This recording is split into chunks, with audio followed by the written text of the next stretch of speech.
Detective, starring the world's greatest magician, Blackstone. He tells you the inside story of the emerald in the fishbowl. And right after the story, Blackstone will explain tricks that you yourself can perform, revealing the guarded secrets of the world's greatest magician.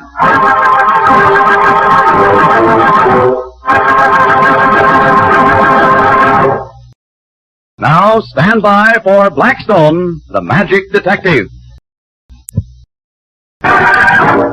Now to Blackstone's Magic Studio. It's really a very remarkable place. Everything is so curious and unusual. Do you include me in that description? Why, hello, Rhoda. Hello. Well, I wouldn't say that you're curious, but you're certainly unusual. Because of the way I appear from Blackstone's cabinet? Well, that's one reason. Then that big fishbowl is unusual, too, because Blackstone produces it out of thin air in every show. Certainly is a large one. How in the world can he manage that? Oh, here's Blackstone now. Maybe he'll tell you. And maybe I won't. No, you'll have to watch the fishbowl trick and figure it out for yourself. It's a bargain, Blackstone, provided you tell us another of your adventures as a magic detective. And tell it right now. Very well. I'll tell you where the fishbowl came from, because that was an adventure in itself. Did you ever hear of Mrs. Van Layden? Did I? Why, she owns the famous Van Layden Emerald, one of the largest in the world. And she owned this fishbowl, too. Only Mrs. Van Layden gave me the fishbowl in return for the famous emerald. You mean you once owned the emerald, Blackstone? He means he saved it for Mrs. Van Layden, and she gave him the fishbowl as a souvenir. I was there, so I know all about it. And we'd like to hear all about it, Blackstone. Very well. Well, it began when I was invited to Mrs. Sylvester Van Layden's palatial home on Biscayne Bay between Miami and Miami Beach.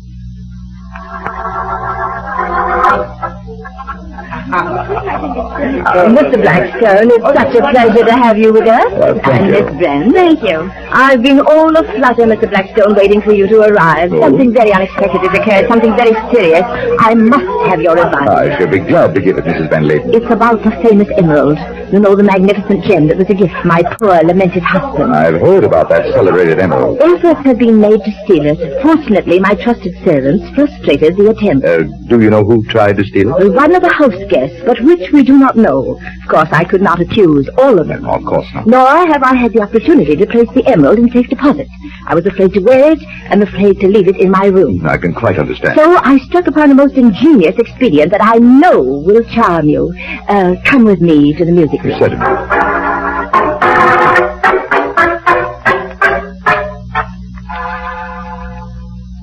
My, what a huge fishbowl. And those goldfish are magnificent. Isn't the little castle artistic? Very. Those colored pebbles add quite a sparkle. Why, yes, there are some red and some blue. And a green one, Rhoda. Why, yes, I see the green one. Are you sure it's only a pebble, Rhoda? I knew you would understand, Mr. Blackstone. Don't you think I'm clever? Very clever, Mrs. Van Layden. Why, it's the famous emerald. That's right, Rhoda.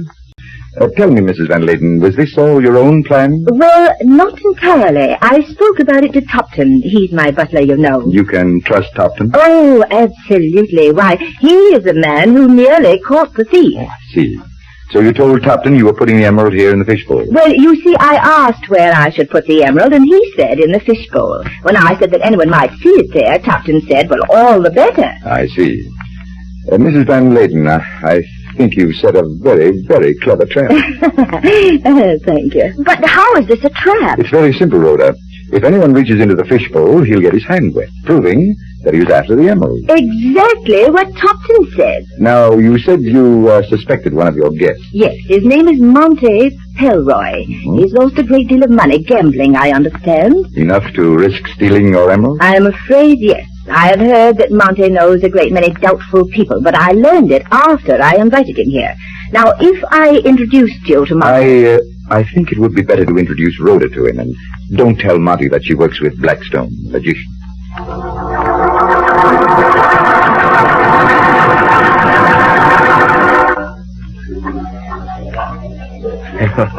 So your name is Rhoda Brent. You may call me Rhoda if you wish. Mine's Monty. Anyway, Rhoda, I like you. Oh, quite a compliment after so short an acquaintance. Well, I mean it for a genuine reason. You're different from most of the other guests. Oh, just how do you mean? Oh, most of them are snobs. They have money to waste and time to waste. Don't you ever waste both, Monty? I have in the past. That's why I regret it. Look at the faces that you see here. Do any of them appeal to you? Why, yes.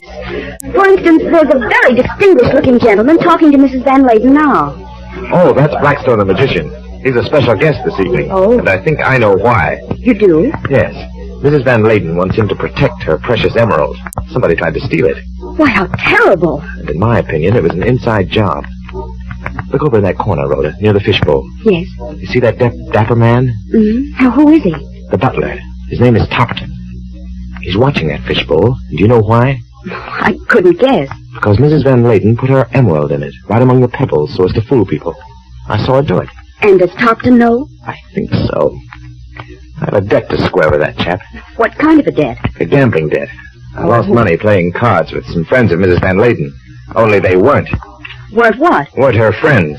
They were crooked gamblers who had learned all about this place from Topton. That's how they posed as respectable people. You're sure Topton told them? Yes. Now listen, Rhoda. Let's take turns watching that fishbowl. We'll stroll over in that direction. All right.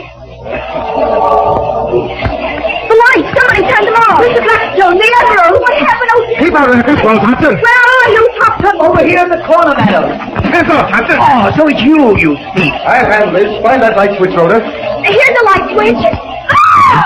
The emerald is gone! Oh, I did my best, madam, to save the emerald. Did your best to steal it, you mean? And you succeeded. Ah, but my hands are dry and his are wet. That's because I was grabbing your hand, Go ahead, Topton. both of you. Let's see those hands. Yes, Topton's are dry. Monty's are wet. Then that clears me, sir. I would suggest that you search Monty Pelroy. Just a moment, Topton. Why did you turn off those lights? Turn off the lights? Why, You were I... nearest to the switch. In fact, Monty couldn't have turned them off. He was on the other side of the big bowl. That's right. I just turned on the light, so I know. But it was to trap a thief. And trap a thief you did. I'm going to search you, Topton. Oh, no, you don't. Yes, Topton has a gun!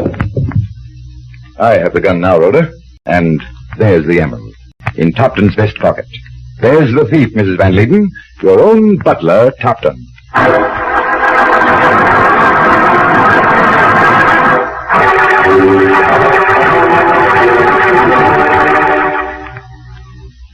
But how could Topton have stolen the emerald if his hands were dry? He was merely using an old trick.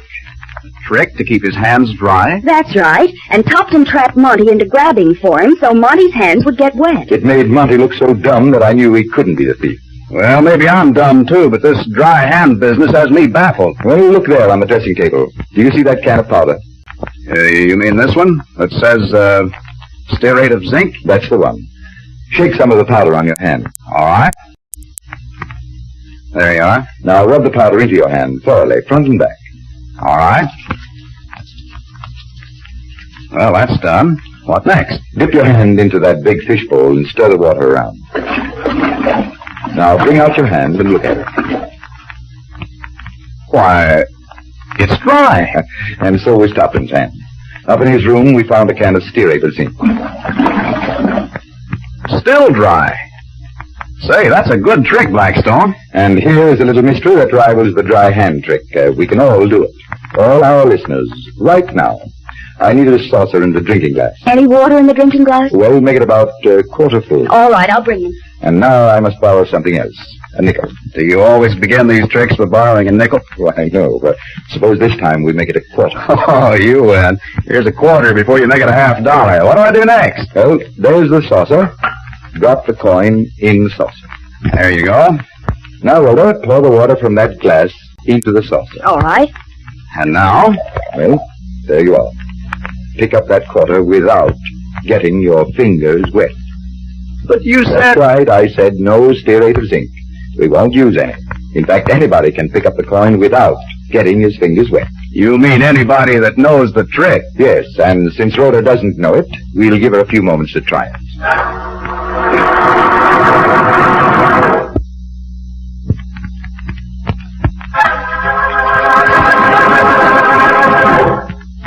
And now, Blackstone, how about the coin and the saucer? Well, it's still there. Rhoda hasn't figured it out yet. Well, now, wait a minute. The coin is in the saucer under a half an inch of water. That's right. And you're to pick up the coin without getting your fingers wet. Can't I pick up the saucer? No, you can't pick up the saucer. All right.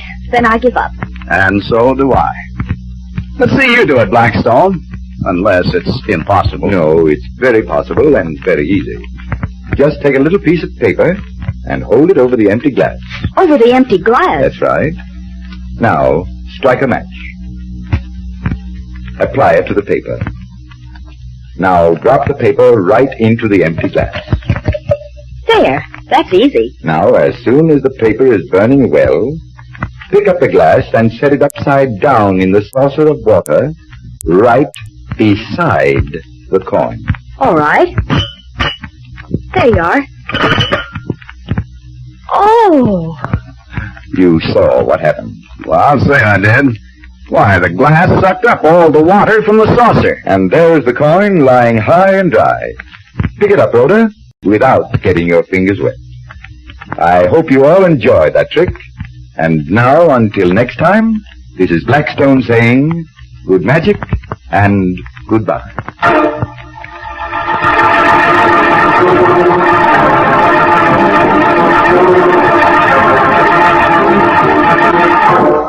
Stay with us next time when the world's greatest magician, Blackstone, tells us the story of the Maharaja's gold and explains more tricks that you yourself can perform. Listen in again to Blackstone, the world's greatest magician.